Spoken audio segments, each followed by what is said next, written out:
Kenapa biochar ini bisa digunakan untuk meningkatkan efisiensi pemupukan?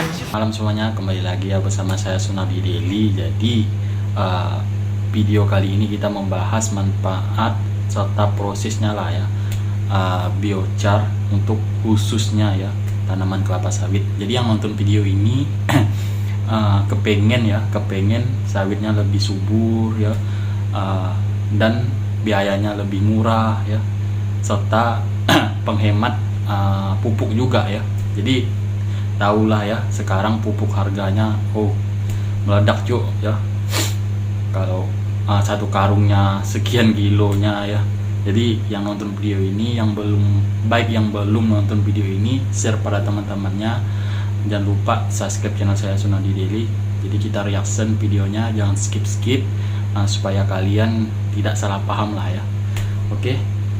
Kenapa biochar ini bisa digunakan untuk meningkatkan efisiensi pemupukan? Manfaat biochar yang pertama adalah dia bisa meningkatkan pH tanah, kemudian dia bisa meningkatkan KTK tanah, yang artinya kalau pH naik, KTK naik, kemampuan tanah dalam menahan hara pupuk itu lebih baik lagi. Kemudian yang kedua, biochar itu dengan sifat fisikanya yang banyak sekali mengandung pori-pori mikro, itu menciptakan rumah bagi mikroorganisme tanah, sehingga populasi mikrob bisa lebih meningkat lagi, juga aktivitasnya lebih tinggi. Selain itu, biochar memiliki karbon yang tinggi dan relatif resisten. Dia bisa bertahan hingga puluhan tahun, sehingga aplikasi biochar tidak perlu rutin seperti aplikasi tandan kosong. Dia bisa 5 tahun sekali. Berikutnya adalah dia bisa meningkatkan kemampuan tanah dalam menahan air. Ketika ada air hujan misalnya masuk ke dalam tanah, jika tanpa ada organik atau ada biochar, air itu bisa cepat hilang. Karena kemampuan tanah menahan nggak banyak ya, biasanya 4 mm itu akan menguap. Tapi dengan adanya biochar, tanah akan lebih banyak menahan air, tanah lebih lembab, sehingga proses serapan hara tanaman pun meningkat. Ujung-ujungnya produksinya naik, juga emisi karbon bisa berkurang. Kemudian dari hasil penelobaan ya, penelitian kami di TBM maupun di TM, aplikasi biochar ini bisa meningkatkan pH tanah dibandingkan dengan yang kontrol ya. Juga bisa meningkatkan KTK-nya itu hampir 2 kali lipat. Yang kontrolnya 6, ini bisa sampai 10. Lalu bahan organiknya yang kontrol itu 2%, sedangkan yang ada biochar ini bisa sampai 5%.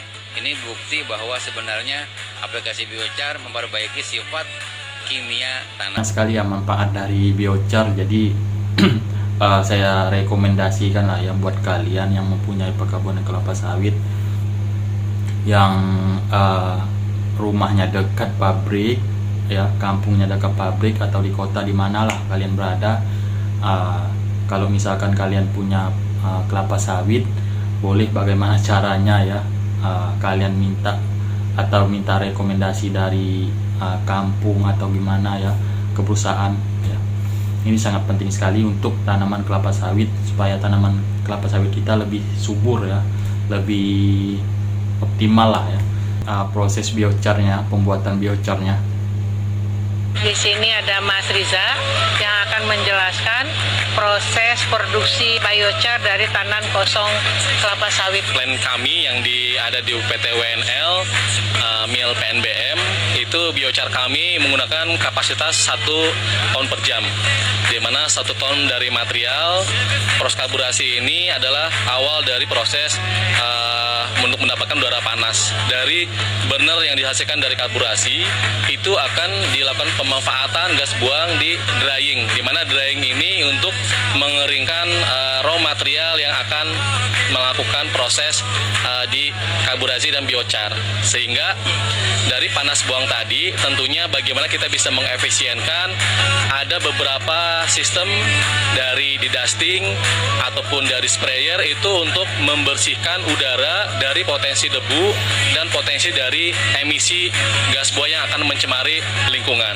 Produk akhir dari kapasitas 1 ton per jam biochar itu di pabrik kami PNBM itu kurang lebih jika 1 hari 20 jam itu menghasilkan 6 ton biochar, di mana dengan 6 ton biochar ketika kita aplikasikan ke lahan itu tentunya akan memberikan manfaat bermanfaat untuk di 2,2 hektar per hari untuk aplikasi biochar. Dari road kiri adalah proses mesin drying, itu untuk proses pengeringan bahan baku materialnya sehingga keluarnya bisa 15%, kemudian menggunakan belt conveyor sehingga kita lakukan proses karburasi atau benar di mesin carbureting furnace yang sehingga produk akhirnya akan melalui auger conveyor yang memang sudah diaplikasikan dengan cooling system sehingga produknya tidak panas dan memang bisa langsung diaplikasikan melalui bagging.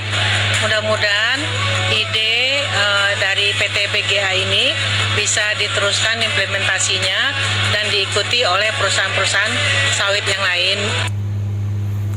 Keren ya, Base Agro ya, BGA ya, mantap. Kita lihat lagi ya, uji coba di lab ya, manfaat dari biochar ya. Ini adalah percobaan mengenai manfaat penggunaan biochar untuk water holding. Di sini ada percobaan biochar. Di sini ada kita buat 2 perlakuan, Bu. Yang dimana yang pertama itu tanah mineral, kemudian ini ada tanah pasir. Di mana yang tanah mineral ini kita buat yang pertama kontrolnya sebagai tanah yang tanpa ada perlakuan biocharnya. Kemudian kita buat tanah dengan perlakuan biochar dengan dosisnya 100 gram, kita lakukan 3 pengulangan tuh. Kemudian begitu juga dengan tanah pasir tanpa ada perlakuan biochar sama sekali. Kemudian ada perlakuan dosis 100 gram dengan 3 pengulangan tuh. Kemudian kita alirin dengan air, kita kasih dosisnya 300 ml. Semua perlakuan sama 300 ml. Kemudian kita alirkan perlahan-lahan, setetes demi setetes. Nah, di sini ada namanya tempat penampungnya, Bu. Nah, disinilah nanti kita akan lihat seberapa banyak sih air yang akan ditahan oleh dari biocharnya tadi sendiri, Bu. Jadi kita tetesin perlahan-lahan, kemudian kita lihat berapa banyak mili air yang tertampung, yang kemudian berapa banyak mungkin nanti yang tertahan di dalam tanah. Hasilnya dapat kita lihat dari percobaan ini, Bu, dia mampu menahan 2-5 kali air yang kita alirin, Bu. Bagus ya berarti. Iya, Bu, bagus sekali, Bu. Dengan kontrol pasir yang terlihat daripada kontrol pasir itu, Bu, dia 300 mili kita alirin, itu hampir 250 mili air yang keluar, Bu. Yang kontrol? Iya, yang kontrol pasir. Sedangkan yang perlakuan dengan adanya biochar itu dari 300 mili itu kurang lebih 100 mili yang ada mengalir, itu hampir 2 kali lipat. Dia mampu menahan airnya, Bu. Oke, jadi 2 kali sampai 5 kali. Iya, benar. Bisa menahan air, Iya. tergantung jenis tanah. Jenis tanahnya, benar sekali. Pemanfaatan biochar sebagai water holding bisa dibuktikan dari penelitian ini. Jadi silakan para petani sawit mulai memikirkan memanfaatkan biochar dari tandan kosong kelapa sawit untuk meningkatkan water holding dan akhirnya tanahnya semakin subur tentunya dalam jangka panjang. Jadi sudah diuji coba ya, kalian lihat video ini. Jadi terima kasih semuanya. Saya ingin berbagi mengenai biochar khususnya untuk tanaman kelapa sawit ya. Mungkin untuk tanaman musiman mungkin ya bagus juga ya, karena untuk memperbaiki baik sifat tanah, kimia tanah, biologi tanah ya. Jadi sangat penting sekali. Thank you semuanya yang sudah nonton. Jangan lupa subscribe channel saya Sunadi Daily, share pada teman-temannya yang belum nonton video ini. Mungkin kalian yang nonton video ini ingin tanaman sawit kalian lebih oke lagi, lebih mantap lagi, lebih subur lagi ya. Thank you semuanya, bye bye.